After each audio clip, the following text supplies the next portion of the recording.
बाप कहे हे बेटो हमारो,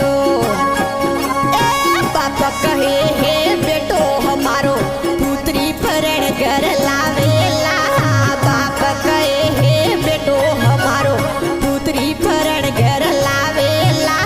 परण्योड़ी पासी परणी जे,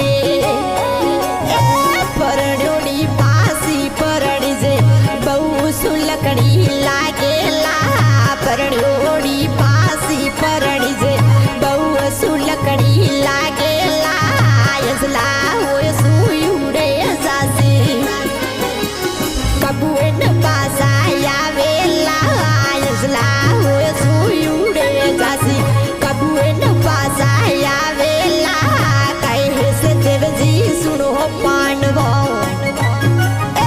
कैसे देवजी सुनो पांडवो।